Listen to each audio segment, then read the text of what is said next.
एक YouTube channel है यीशु समाचार करके, एक यूट्यूब चैनल है, आप सभी लोगों ने उसको शायद से देखा होगा, जानते होंगे। तो जो डैनियल राज और जो एंजल बी चंद्रा भाई के बीच में जो भी डिबेट हुआ था, वो उस बात को उन्होंने रखा और नतीजे में आते हुए मुझे ऐसा लगे। तो इस वीडियो में मैं भाई को कुछ सवाल रखना चाहता हूँ भाई के लिए, और भाई से मैं ये उम्मीद करता हूँ कि भाई प्लीज इस सवालों का जवाब आप वीडियो बनाकर जरूर दे दीजिएगा।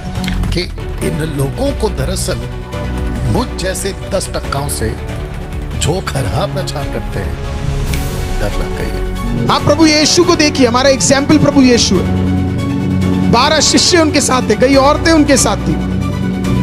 कास्ट, कलर, क्रीड के डिफरेंट टाइप्स ऑफ लोग प्रभु यीशु मसीह के साथ थे। लेकिन आप नोटिस करोगे प्रभु यीशु ने कभी जिंदगी में प्रभु यीशु ने किसी का मजाक नहीं उड़ाया या उनको बर्बाद करने की कोशिश नहीं की या वैसे फीड करने की कोशिश। कहते हुए वो बोल रहा है कि किसी भी दास को गलत मत बोलो। हाँ, सुनने को अच्छा लगता है और ऐसा लगता है कि ही इज राइट, वो अच्छा बोल रहा है और वो सही है। लेकिन जब आप बाइबल को पढ़ते हो वहां गड़बड़ हो जाता है। आप लोगों के कानों को खराब किया जा रहा है। तो वो व्यक्ति जिसको पता ही नहीं है, वो बस ऐसे ही बोलता जा रहा है, ऐसे ही बोलता जा रहा है, ऐसे ही बोलता जा रहा है। बाइबल बताती है ऐसे लोगों के वर्ड्स बड़े खतरनाक हैं। जय मसीह की। आज हम एक ऐसे मुद्दे पर बात करने वाले हैं जिस पर कुछ भाइयों ने गंभीर सवाल रखे हैं। मैं उन सवालों का जवाब बाइबल के आधार पर स्पष्ट और सरल भाषा में देना चाहता हूं, ताकि किसी को भी कोई गलतफहमी न रहे।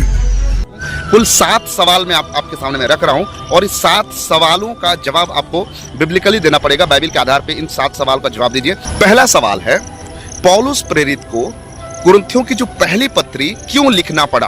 क्यों पौलुस प्रेरित ने कुरिन्थियों की पहली पत्री को लिखा है? लिखे जाने का वजह क्या था, कारण क्या था? इसको आप मुझे जरूर से बताइए। पौलुस ने पहली कुरिन्थियों इसलिए लिखी क्योंकि वहां झगड़े, पाप, गलत शिक्षा, गलत आचरण और आत्मिक वरदानों का गलत उपयोग चल रहा था। कलीसिया टूट रही थी। इसलिए पवित्र आत्मा ने पौलुस को प्रेरित किया कि वह उन्हें लिखकर सुधारे, एकता सिखाए, पाप से दूर करे और प्रभु के मार्ग में वापस लाए। यही इस पत्री का सबसे बड़ा उद्देश्य था। दूसरा सवाल मेरा ये है कि पौलुस प्रेरित जो ये पत्री लिख रहा है, पहला कुरिन्थियों की जो पत्री लिख रहा है, कुरिन्थियों की कलीसिया के लिए जो पहला पत्र लिख रहा है, इस पत्र को लिखते समय उसका क्या भाव था? क्या वो खुशी से लिख रहा था? क्या वो आनंद से लिख रहा था? क्या वो एक जो है आत्मिक लोगों को जैसे उपदेश देते, संदेश दिया जाता है बड़े उत्साह के साथ, क्या वैसे उस भाव से ये लिख रहा है, या फिर रोते हुए लिख रहा है, दुख के साथ लिख रहा है, आंसू बहाते हुए लिख रहा है? किस भाव से, क्यों, किस भाव और किस बोझ के साथ पौलुस प्रेरित ये पत्री, पहला कुरिन्थियों की जो पत्री है, ये कुरिन्थियों की कलीसिया को क्यों लिख रहा है, उसको आप जरूर से बताइएगा। पौलुस ने यह पत्र खुशी से नहीं बल्कि भारी मन, दुख और आत्मिक बोझ के साथ लिखा। वह कलीसिया की हालत देखकर दुखी, चिंतित और आंसुओं से भरा हुआ था। उसने यह पत्र सुधारने के दर्द और प्यार के बोझ से लिखा, क्योंकि उसे डर था कि कलीसिया पूरी तरह रास्ते से भटक न जाए। 2 कुरिन्थियों 2 अध्याय 4। क्योंकि मैंने बड़ी क्लेश और मन के भारी दुख से और बहुत आंसुओं के साथ तुम्हें लिखा। यह सीधे बताता है कि वह हंसी खुशी नहीं बल्कि आंसुओं और दुख के मन से लिख रहा था। 2 कुरिन्थियों 11 अध्याय 28। और हर दिन कलीसियाओं की चिंता मुझे सताती रहती है। यह दिखाता है कि कुरिन्थ की गड़बड़ी देखकर उसके मन में भारी बोझ था। 1 कुरिन्थियों 4 अध्याय 14। मैं तुम्हें लज्जित करने के लिए नहीं पर अपने प्रिय बच्चों के समान समझाने के लिए लिखता हूं। यह दिखाता है कि वह पिताजी के दर्द और प्यार से लिख रहा था, न कि गुस्से या खुशी से। मेरा तीसरा सवाल, क्या कोई व्यक्ति पवित्र आत्मा को अनुशासन सिखा सकता है? जी बिल्कुल, आपने ठीक सुना। क्या कोई व्यक्ति पवित्र आत्मा को अनुशासन सिखा सकता है कि ऐसा करना चाहिए, ऐसा नहीं करना चाहिए? क्या सिखा सकता है? ये मेरा तीसरा सवाल है, और इसका जवाब भी आपको बिब्लिकली देना पड़ेगा। कोई इंसान पवित्र आत्मा को अनुशासन नहीं सिखा सकता, क्योंकि अनुशासन सिखाने वाला खुद पवित्र आत्मा है, इंसान नहीं। बाइबल के वचन जो ये साबित करते हैं। यूहन्ना 14 अध्याय 26। परंतु सहायक अर्थात पवित्र आत्मा तुम्हें सब बातें सिखाएगा। यूहन्ना 16 अध्याय 13।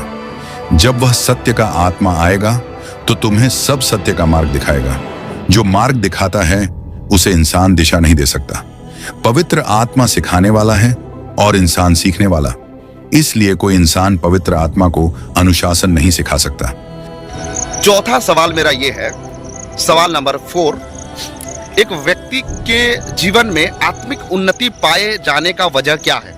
किस वजह से व्यक्ति के जीवन में आत्मिक उन्नति पाई जाती है? वो आत्मा में वो ग्रोथ होता है, आत्मा में उन्नति उसका होता है, ठीक है। और उस व्यक्ति के जीवन में क्या क्या लक्षण दिखाई देता है कि वो आत्मिक उन्नति कर रहा है, ठीक है। फिर से एक बार मैं प्रश्न को मैं दोहराना चाहूंगा कि एक व्यक्ति के जीवन में आत्मिक उन्नति की वजह क्या है और उसके जीवन में कौन कौन सी लक्षण दिखाई देती है जिसे हम कह सकते हैं कि ये आत्मा में बढ़ रहा है।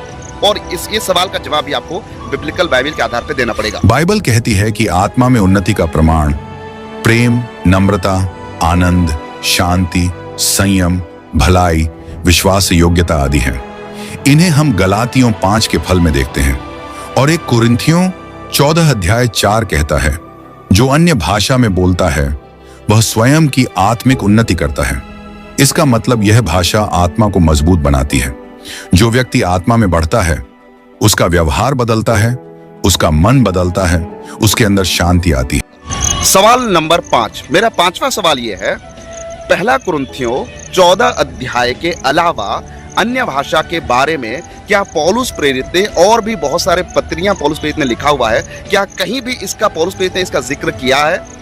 अगर किया है तो उसका रेफरेंसेस मुझे दिखाइए, और अगर नहीं किया है तो क्यों पौलुस प्रेरित इसके अलावा और कहीं भी अन्य भाषा का जिक्र नहीं? पौलुस ने कुरिन्थियों 14 के बाहर अन्य भाषा का जिक्र किया है, लेकिन सिर्फ थोड़ा ही किया है, क्योंकि यह विवाद सिर्फ कुरिन्थ की कलीसिया में था।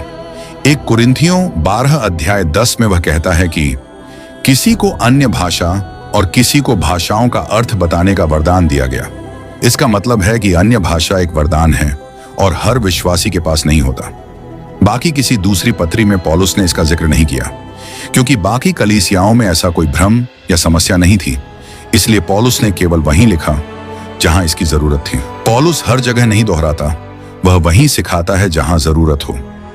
मेरा 6वां सवाल यह है कि जब प्रेरितों काम की पुस्तक में जब हम पढ़ते हैं कि जब पवित्र आत्मा पृथ्वी में उतरा स्थायी रूप से चेलों के ऊपर में जब उतरा, उस समय चेले अन्य अन्य भाषा में वो बोलने लगे।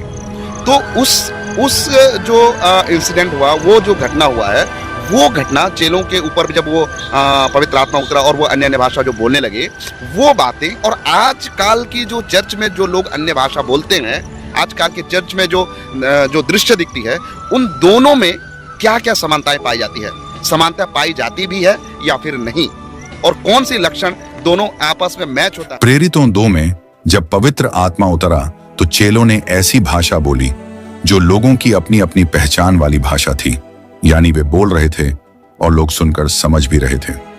बाइबल कहती है प्रेरितों 2 अध्याय 8, हम अपनी अपनी भाषा में उन्हें बोलते कैसे सुन रहे हैं, यानी यह समझ में आने वाली भाषा थी। लेकिन आज चर्च में जो अन्य भाषा बोलते हैं वह 1 कुरिन्थियों 14 अध्याय 2 के अनुसार है। जो अन्य भाषा में बोलता है वह मनुष्यों से नहीं, परमेश्वर से बातें करता है और कोई नहीं समझता।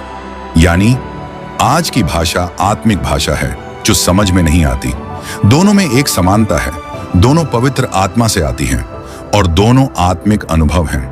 लेकिन अंतर यह है कि प्रेरितों 2 की भाषा समझ में आने वाली थी और आज की भाषा समझ में ना आने वाली आत्मिक भाषा है। उस समय भाषा लोगों के लिए थी, आज भाषा परमेश्वर के साथ आत्मिक बात करने के लिए है। मेरा आखिरी और 7वां नंबर जो सवाल है वो ये है, अक्सर लोग अन्य भाषा और जो पवित्र आत्मा और अन्य भाषा को जो है मिला के रख दिए हैं, ठीक है। अन्य भाषा को पवित्र आत्मा बोलते हैं, पवित्र आत्मा को अन्य भाषा बोल देते हैं। तो ये कहाँ तक सही है? अन्य भाषा को पवित्र आत्मा बोल देना ये कहाँ तक सही है? और पवित्र आत्मा और अन्य भाषा क्या दोनों एक है, या फिर इसमें क्या डिफरेंस है, क्या समानताएं हैं? इसके बारे में आप मुझे जरूर से बताएं। अन्य भाषा और पवित्र आत्मा दोनों एक नहीं है। पवित्र आत्मा देने वाला है और अन्य भाषा उसका दिया हुआ वरदान है। प्रेरितों 2 अध्याय 4 में लिखा है, वे पवित्र आत्मा से भरे और बोलने लगे। मतलब पहले पवित्र आत्मा आया, फिर भाषा मिली। और 1 कुरिन्थियों 12 अध्याय 30 कहता है, क्या सब अन्य भाषा बोलते हैं? जिससे साबित होता है कि पवित्र आत्मा सबको मिलता है, लेकिन भाषा सबको नहीं मिलती। इसलिए दोनों को एक कहना गलत है। पवित्र आत्मा है वो परमेश्वर की आत्मा है, अन्य भाषा एक वरदान है। दोनों जुड़े हैं पर दोनों एक नहीं हैं। तो भाई, ये सातों सवाल का बाइबल आधारित सरल और साफ जवाब है। पवित्र आत्मा की भाषा बाइबल में है, सही है, परमेश्वर की देन है। इसे शैतानी कहना गलत है, क्योंकि यीशु ने कहा, पिता बुरा वरदान नहीं देता।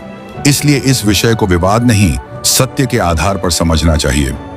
आप हमारे YouTube चैनल को लाइक करें, सब्सक्राइब करें और अधिक से अधिक लोगों को शेयर करें। और आप हमारे नीचे दिए गए बेल आइकन को प्रेस जरूर करें, ताकि हमारी वीडियोस आप तक सबसे पहले पहुंचे। जय मसीह की गॉड।